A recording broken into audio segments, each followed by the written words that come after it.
Unemployment rates continue to rise rapidly. The shutdowns become more about power, and the media flaunts their privilege. My name is Sean Clinton, and this is the God of Freedom Show.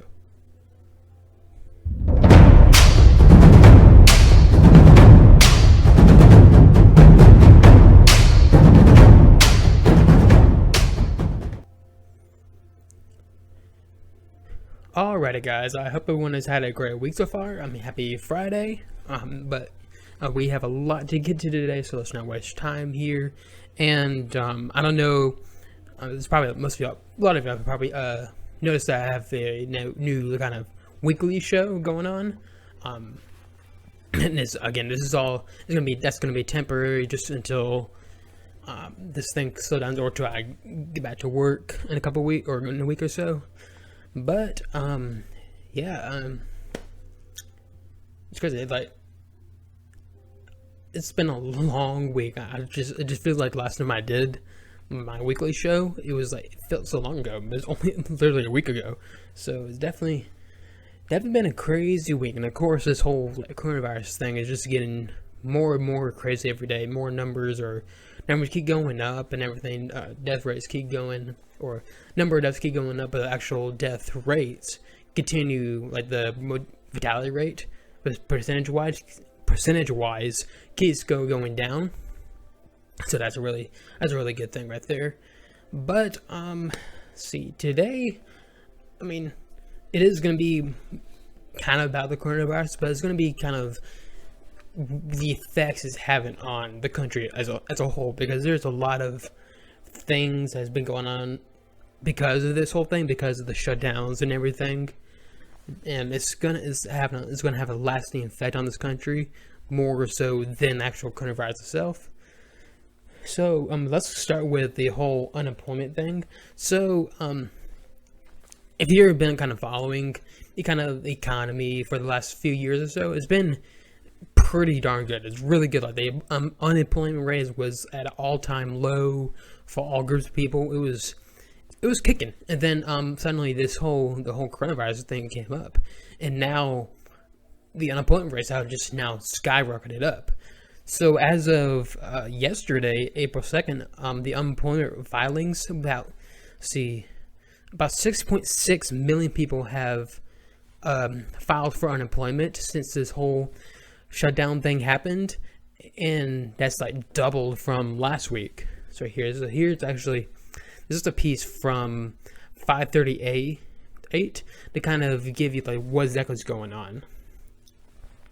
So right here, there's a little chart. I'll put it up on the screen right here. But here is a little chart of the unemployment rate since about, I think, 1967 that's what it looks like.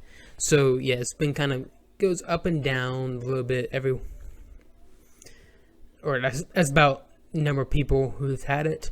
So that's it's about 2 million right here. So it keeps going down, up and down, a little spike up there. That's probably around 2008, 2009 era. And then also you guys going down and down and down and down. Pretty, almost at a record low. Pretty close, actually. I think it is at a record low. And then all of a sudden, with this whole shutdown, ever since like March 15th, it has skyrocketed up because of the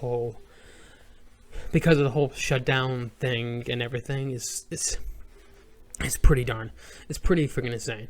So to see, I don't know if this piece has a actual percentage rate or whatnot. No, it doesn't. But last I actually checked, it was about, including this 6.6 million, about the unemployment rate right now is about 9% right now, which is pretty freaking high. It's about how as high it was in the second year of the Great Depression. So yeah, to kind of give you an insight what exactly is going on. So the unemployment rate reached about 24.9%, about 25% in 1933. That's during the Great Depression, and remained above 14% from 1931 to about 1940. So it's really bad. And I mean, I don't know. It's just, I think this could have been avoided a long time ago. I think the whole entire, like, shutting down the entire economy for this thing is just, I think, was overblown. It should not happen in the first place, because it just, there's so many other options that could have happened without shutting down the economy.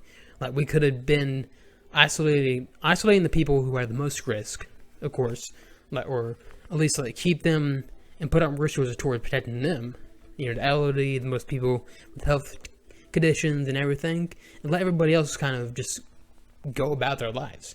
Like, shut down the entire country economy for this whole thing. It just, it shouldn't have happened at all. So I really think that we really need to open back up pretty soon, because I mean, if we keep going with this forever, like, we can't recover. I mean, I have faith. I'm optimistic, of course. I think we will recover, because I think President Trump is not gonna allow this to continue on. I think he's obviously concerned about the economy too. So I think he'll eventually, okay, we're gonna start opening things back up and just see how it goes. But I mean, not like a rapid open up, but just like a gradual. Like, start with the small businesses, maybe a few like restaurants too, and just slowly move everything back up. Just do that, because we can't do this. I'm sorry, we just can't. We can't be on an infinite shutdown for years on end. And I again, like, yesterday, Dr. I think Fauci, I believe. I mean, I like what he's been doing and everything. I like what he's been saying about the whole thing. But again, his expertise is around viral infections and health and everything. But his whole recommendation that we need to stay on lockdown until there are no more cases in the United States, is utterly absurd, because this thing is not just going to go away. It's going to dwindle. I think it's going to become another, like, seasonal type of sickness, like with a cold and flu during the winter times. So, I mean, the idea that we need to keep this economy shut down for years on end until we get a vaccine, that cannot happen. That cannot happen at all. And of course, there's some people saying, "Oh, we can deal with that. Of course, we can have it." No, we can't. And there's only so much a stimulus check can do. I mean, honestly, we can't keep giving those out. I mean, I think 1 or 2 is probably good, but beyond that, we can't just giving out tons of money to everybody. It's because all that money is coming from us, and eventually it's going to run out, and we're not going to recover at all. So it's all crazy stuff right here. And just, again, I think this could have been avoided. I just don't think the whole shutdown of the economy was a great idea from the beginning. And another problem that's been going on with the whole shutdown thing is that this has been an opportunity for a lot of governors and the government officials to use it as to, like, flaunt their power, pretty much. Like, it's pretty much become about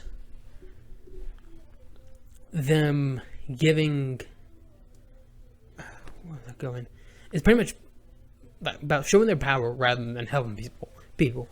So earlier, I think this one came out today, is that there was a guy in Malibu Beach, or on Malibu, that he was paddleboarding on the ocean by himself. No one was around him, but the police arrested him for violating a stay-at-home order for some reason. Like, okay, and some of the things that are not included in the whole stay-at-home order thing is just utterly insane.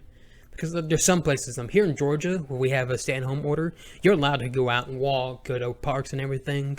Like, there's all the state parks will be open, which is how it should be. Honestly, a lot of trails should be open too. Just let people, go outside. Of course, take precautions, but go outside, enjoy the air too. But of course, there's some places like California, like, you step outside, like, you could get fined, because Why? I don't know, because, I mean, this thing's not airborne, and that's what people need to understand. This thing's not airborne at all, so it's not like once you step aside, you're going to get infected. Again, as long as you wash your hands and everything, and stay clear about 6 feet away from people, you'll be fine. And so it's perfectly fine for you to go outside and enjoy the air, no matter what. So, and now there's this whole. So on to the Malibu paddleboarder. So he was arrested again by the police in Malibu for violating the stay-at-home order, and it just doesn't make sense. And this is it's a big over. I think it's a way big overstep for the government right there. I mean, again, it is California, so I'm not surprised that happened. Gavin Newsom is just a garbage governor. He even said a couple of days ago that this is a chance for them, Democrats and everybody, to push the progressive policies and ideas they've been pushing for years. So that's the whole line that Democrats don't let a good crisis go to waste. I mean, that's obviously true of this right here. So I mean, they just don't. They use every opportunity to push their stupid progressive policy ideas, which, in other words, are pretty much all socialist, communist ideas too. Which, again, the American people are not going to be up for that. I think eventually people are not going to be up for this right here, like for far too long, because there's a lot of state governments, local governments overstepping their bounds all over the place. Like there's actually, even here near me, there's actually a whole hotline. Like if you see someone like violating a stay-at-home order, it's not clear like what the specifics are in the what you should report. We should be reporting. So that allows anybody, any like nosy Karen neighbor, to say, "Oh, someone's walking outside," even if they're by themselves. If someone's walking outside, I better call the police on them. And there's been plenty of that all throughout the country. Like you step outside, taking a walk, and a nosy neighbor is like calling the police on you, saying there are people who are violating stay-at-home order and everything and all that.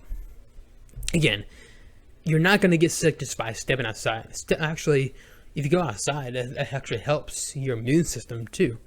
So you're better off going outside. So it doesn't make sense to me. So again, I don't think the American people are going to be up for this for much longer. They're gonna eventually rise up, because I mean, a crisis or not, I mean, really, honestly, especially with this specific virus right here, our rights as American people don't just disappear because of this right here. The government doesn't get to washed away because of this thing right here. That's not how it works at all. So we still have our constitutional rights, and we have a right to stand up to it if we see the government stepping bounds over it. So I mean, that's how it should be.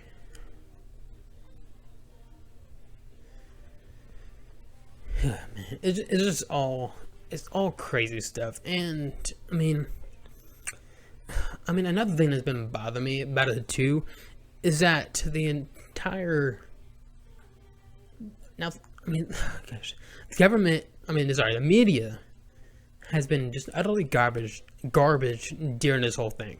Like ever since the beginning, like they have been hyping this thing up so bad to make it probably making it to seem like the worst virus in the world. And that's why everything is the way it is right now. I think it is because of the media. Because if they weren't doing if they weren't hyping it up so much, I don't think we will be in this situation. I think there could have been a little precautions here and there, but I don't think we would have been in a full-on shutdown mode. I just don't think that would have been the case. And if Hillary Clinton were president right now, some people saying, "Oh, her response would have been 10 times worse," and everything. Even if it was, I don't think we would have known about it. I think it would have been treated like the swine flu back in 2009. Like, the media says, don't say a word about it. they do, it would be kind of a passing story type thing. But I don't think we would have heard anything about it. Not a word about it. Because, I mean, the difference is there'll be a Democrat president, but now, since a Republican is president, that's a whole different thing. I mean, I think the media has a vested interest right now to make this as bad for President Trump as possible. You may think that's all conspiracy theory stuff. Maybe it is, maybe it isn't, but I mean, if you look at the way the media has been operating for the past, like, few years, I mean, that's hard to deny right there.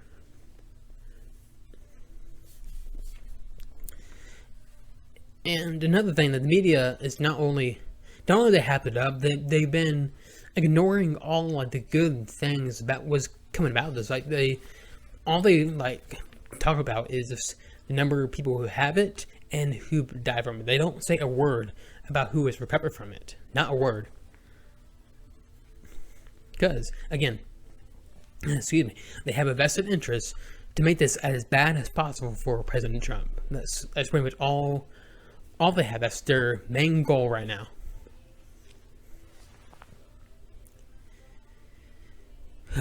So, and another thing that's been the media's been doing too is just that they've been gone because there's people in the private sector who are now making the supplies necessary to help people during this time, to help the doctors and hospitals and everything. They've been, like, Ford is making ventilators and everything, and also there's this it's the My Pillow guy. He makes, of course, pillows and everything. His actual name. Sorry, let me actually find his name. For some reason, it's not showing up here.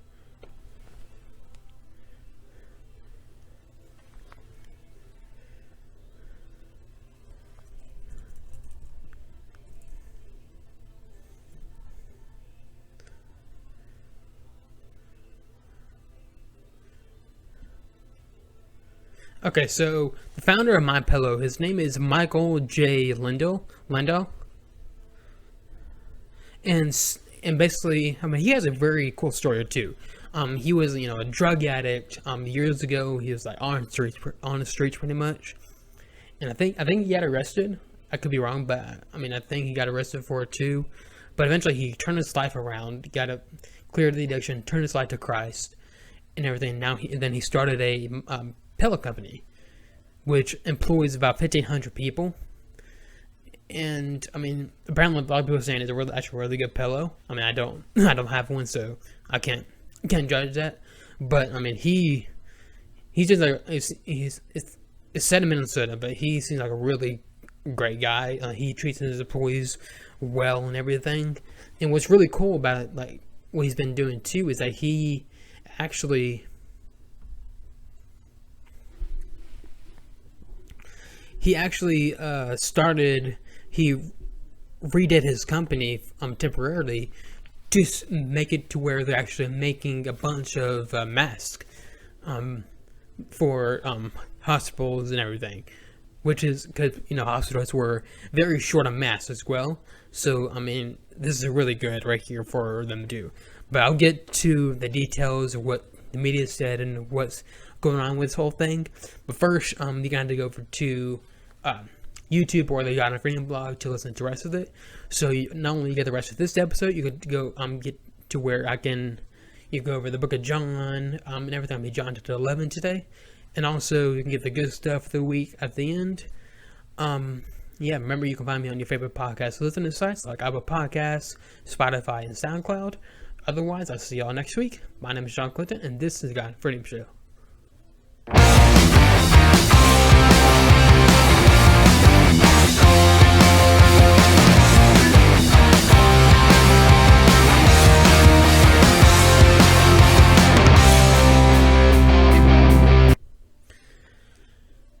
Alrighty guys, so let's continue on right here. So Yeah, this is a piece in Yahoo News.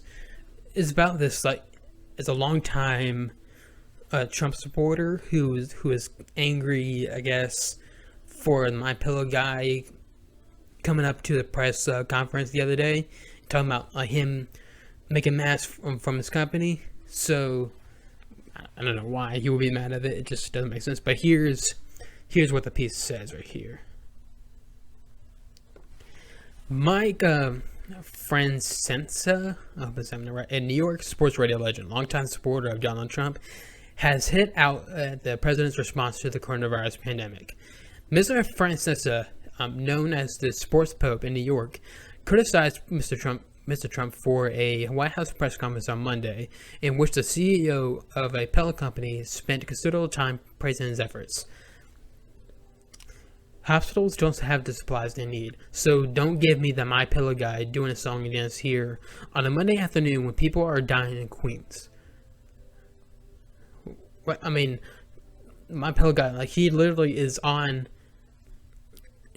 at a press conference saying that he's making thousands of masks for people in New York. So, like, why would you be angry about that? He continues right here. Get the stuff made. Get the stuff where it needs to go. Get the boots on the ground. Treat it like the crisis. Like treat this like the crisis it is. That's exactly what he was saying. He just came on stage. President Trump invited him to let him announce this too. Announce this to the country. So I mean, I just don't get what's so bad about that. Mr. Francisca. I don't know what. Anyways, emerged as a fierce, valiant supporter, but Mr. Trump's presidential run in 2016, devoting hours of his popular daily show to making the case for the then outside candidate. This guy works 20 hours a day. He doesn't need the job. He doesn't need the money. He doesn't need the power. He had all that already.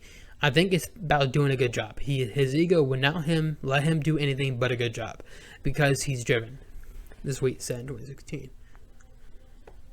So I mean, obviously, the reason why this is even a piece, anyways, because I mean, yes, Yahoo News and media like tracked him down for him to say something like that or whatnot, but My Pillow guy was trending on Twitter on Monday because of this thing, and like people were just angry that he did this. Like, how dare he say that he's gonna make some masks for like people on the front lines of the coronavirus pandemic? How dare he say he's gonna make masks for them? Only the government should be doing that or something like that. I just don't understand why. Like, why would you be angry about that? He's helping people. So really, I mean, but there's a lot of tweets about this whole thing. Like, people were angry about. Here's a tweet from Larry O'Connor, and the thing says the My Pillow guy that you ungrateful. Sorry, wait. This is actually.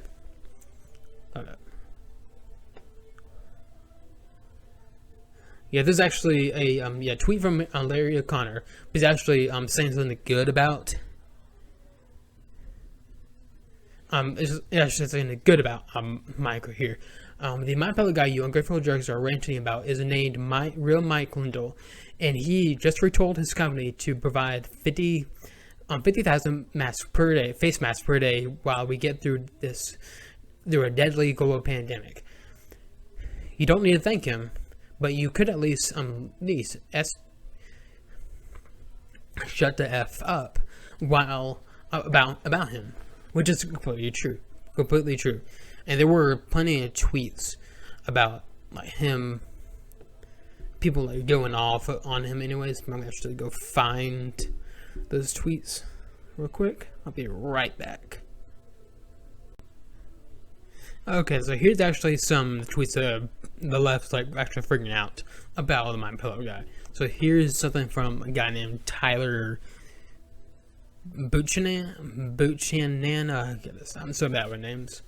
But here's what he said. Trump offers free advertising to the MyPillow guy who proceeds to use his time at the Rose Garden to campaign for Trump. How is this acceptable?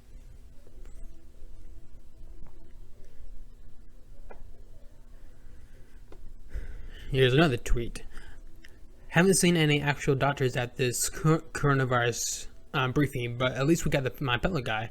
Literally, I mean, he's there saying he's going to make masks, but whatever.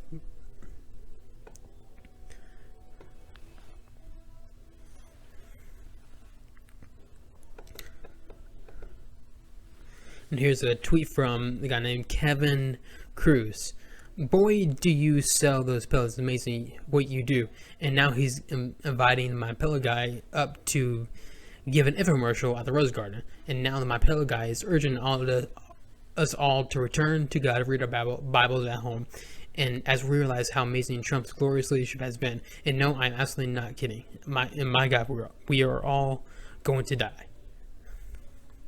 This over dramatic right here, saying, "Oh, we're all gonna die from this virus because of Trump or anything." Okay, we're not all gonna die. This virus is. It seems like it's gonna be less deadly than the flu. Honestly, I mean, we could see. I mean, that could honestly. We'll see at the end of this, but the actual fatality rates has gone down dramatically from 3% to now almost less than 1% at this point. And I imagine that's gonna keep dropping too. So we'll see about that. But here's a few more. Right here. This is from David Backman. The MyPillow guy is speaking at the coronavirus task force meetings. Reset this motion, please. This is from Full Frontal. What's her name? Samantha Bee, I believe. And here's what she said. MyPillow is now making highly absorbent pillows so you can cry yourself to sleep after watching this press conference.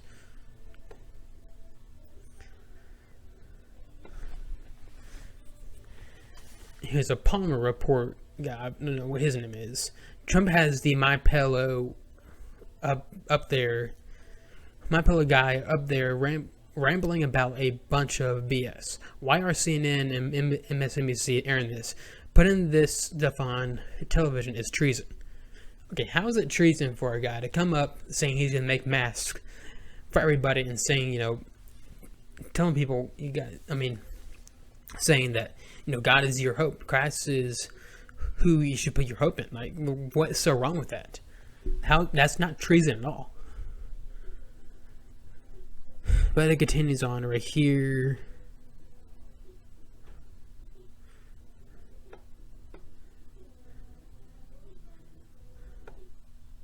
It's all stupid right here. It's just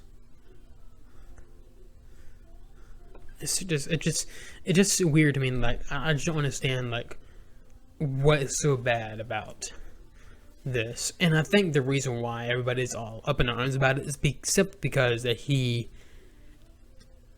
said something about God and Jesus and people reading the Bible and everything. I think that's the reason why everybody's freaking out, because honestly the left media just cannot stand Christianity at all. They hate it with a passion. So anybody who talks about it talks about God on air, they cannot stand it at all. So it makes sense why the leftists were going nuts about it too, and everything. So I mean, again, good on Mike going on restructuring his company to do this. Like, good on him for that. Alrighty, so I mean this whole thing is just absolutely crazy right here. I don't know. The country just gone down a rabbit hole doing this thing, and I have hope that we will get out of it, but it's going to take a lot of work, especially if this shutdown continues on and on and on. But I mean, kind of gives you some kind of good news, sort of, about this whole thing, is that, of course, President Trump said that this thing is going to be extended to April 30th, the guidelines and everything. But apparently the peak day is going to be April 23rd. And what's good about that, that's going to be, of course, the worst day. But beyond that, the number of cases is going to continue, to drop and drop and drop. So I think after April, we're going to see the back side of this. Everything's going to open up and everything. And I think I think stuff should start opening up sooner than that too. But I mean, hopefully it does. We shall see what happens. I don't know. It's so much crazy stuff, and I can't. My predictions have just gone down the hole pretty much now.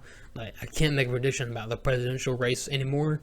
Like, I keep forgetting that the presidential race is still going on. Like, the primaries are still happening. Like, I don't know. I think some of the primaries have been suspended or something like that. Or I don't know what's going on with that at all. My assumption is Joe Biden is going to be the nominee at this point, but I don't know. I just don't know. And I think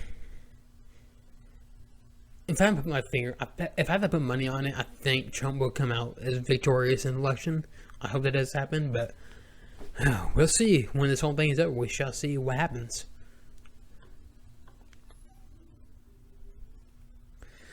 But yeah, that's all for news stuff right here. So let's go to scripture right now. Today we're starting in John chapter 11 today. So it's going to be about the raising of Lazarus. So this is a really, really good passage right here. It's going to be longer, definitely, because it's hard to find a good stopping point between here. It's going to go from verse 1 to 44. And remember, you can follow me along if you want, and I'll be the New Living Translation. The raising of Lazarus. A man named Lazarus was sick. He lived in Bethany with his sisters Mary and Martha. This is the Mary who later poured the expensive perfume on the Lord's feet and wiped them with her hair.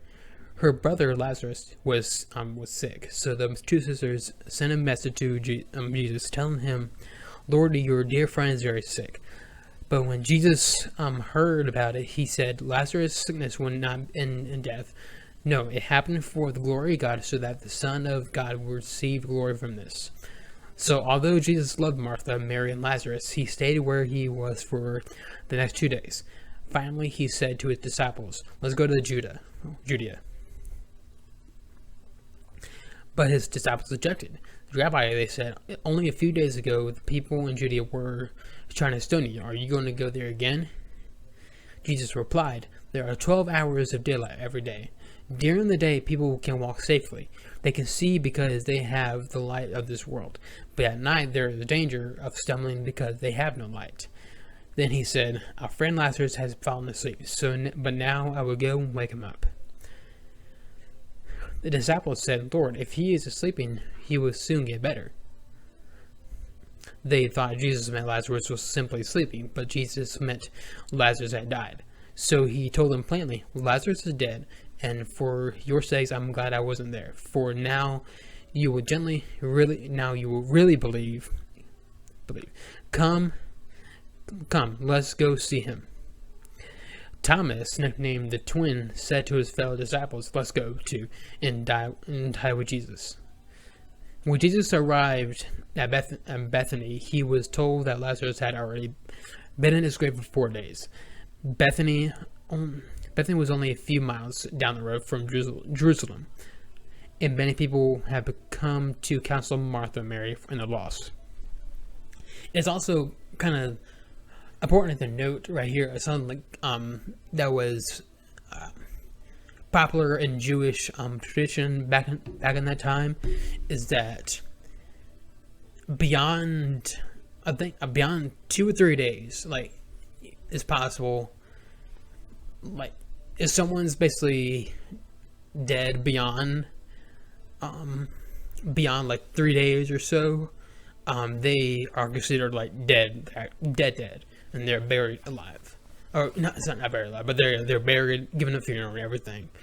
So that's the reason why Jesus waited 4 days for this, because that was the official time where there was no hope for him coming back. So this is where Jesus gets to show the glory of God and like his power and everything.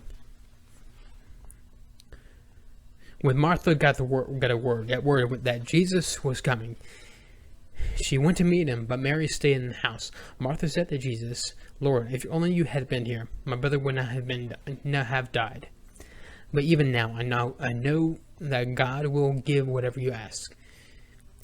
Jesus told her, "Your brother will rise again." "Yes," Martha said. "He will rise when everybody else rises at the last day." Jesus told her, "I am the resurrection and the life. Anyone who believes in me will live, even after dying. Everyone who lives in me and believes in me will never ever die. Do you believe this, Martha?" "Yes, Lord," she told him. "I have always believed that you are the Messiah, the Son of God, the one who has come into the world from God." Then she returned to Mary. She called Mary aside from the mourners and told her, "The teacher is here and wants to see you." So Mary immediately went to him. Jesus stayed outside the village, at the place where Martha met him. When the people who were at the house consoling Mary saw her leave so hastily, they assumed she was going to Lazarus' grave to weep. So they followed her there. When Mary arrived and Jesus saw, she fell at his feet and said, "Lord, if only you had been here, my brother would not have died." When Jesus saw her weeping and saw the other people wailing with her, a deep anger welled up within him. He was deeply troubled. "Where have you put him?" he asked them. They told him, "Lord, come and see him." Then Jesus wept. The people who were standing nearby said, "See how much you loved him."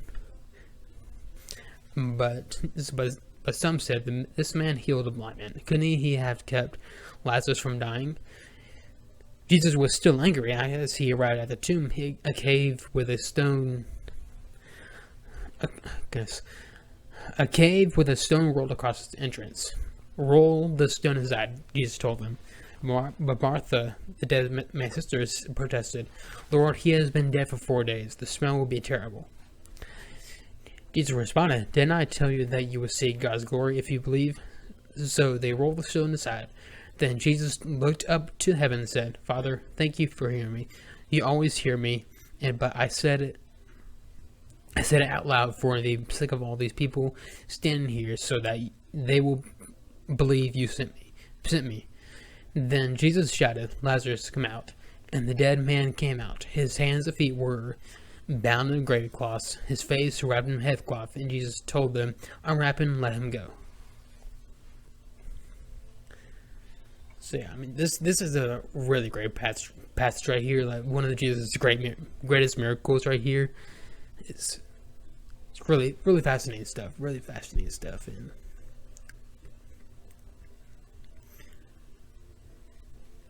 what's so cool about it, just like, and everything, like, it really kind of fits to what's kind of going on during this time too. It's just that, yes, like, there's a lot of death and everything, but with Christ, that we have hope in Him. He is our hope and salvation. So in Him, like, that's where we can find our joy and hope and everything. So like with like right here, like, even though their brother had died, Lazarus had died, they still believed in Jesus. He was the Son of God and Messiah, and then he could still perform the miracle and show God's glory. So it's really fitting right here, really fitting. And that's what another interesting thing too. There's actually, my church is, all of us have been doing a 21-day prayer reading Bible plan on the YouVersion Bible app. It came at the perfect time. Like, a lot of the things that are talked about in there fit so perfectly to what we're going through right now. It's pretty cool how God works in a lot of ways. Really cool. All right, so let's get into some good stuff of the week. So some good stuff of the week. This is another thing that media are just completely ignoring right here. This is about the malaria drug that's been used on a lot of coronavirus patients around the world, in France, I believe in India too, or all over the place in Italy, and now here in the United States. And it's showing a lot of good signs. It's really helped a lot of people recover actually from this, especially in France and Italy and all that too. I believe in Italy, but it's actually being used in New York, and apparently it is showing a good results. But here's a piece from the Daily Wire about this whole thing. What a doctor who's using that drug to the medicine to help the coronavirus patients. And the piece is titled, Doctor on Malaria Drug, Absolute Game Changer, Beginning at the End of the Pandemic. Here's what the piece said.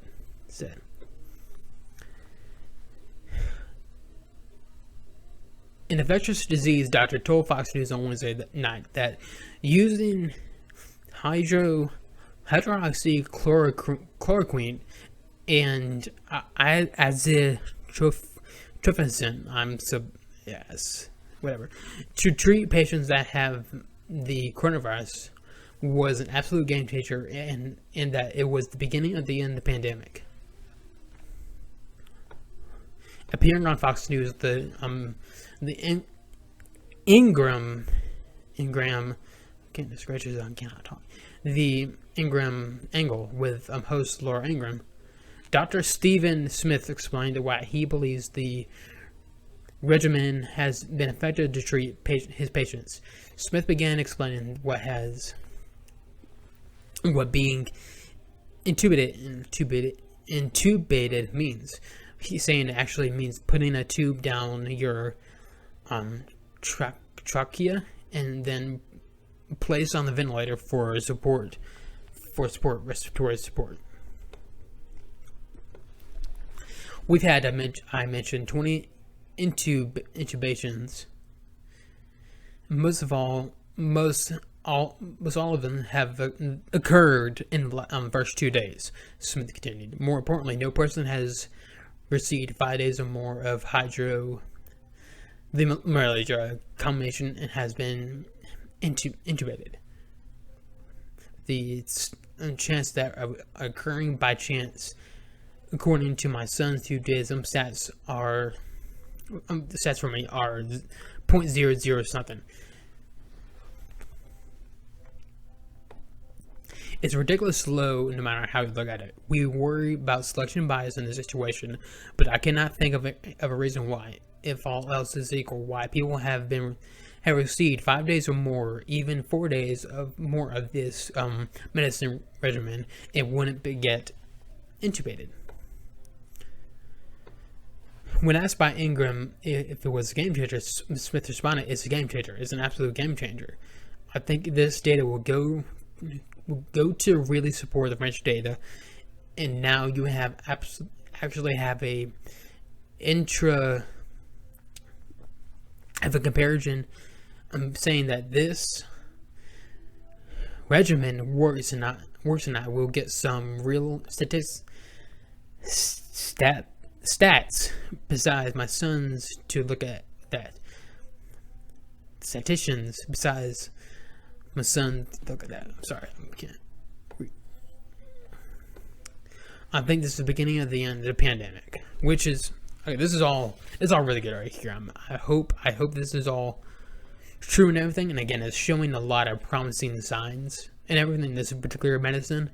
So I mean, if it's proven that it does in fact work really well, that means in a distributed out, this thing could be over sooner than we think, which would be absolutely great. Absolutely great. Alrighty, so I think that's all I have for this episode.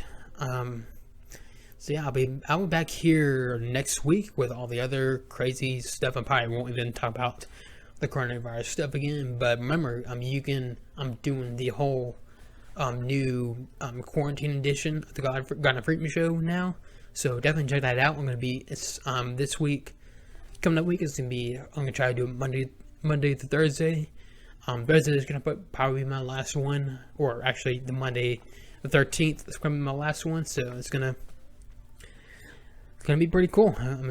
it's definitely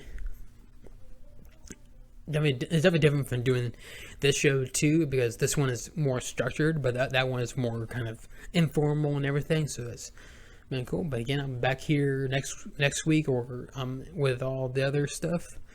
My name is Sean Clinton, and this is the God and Freedom Show.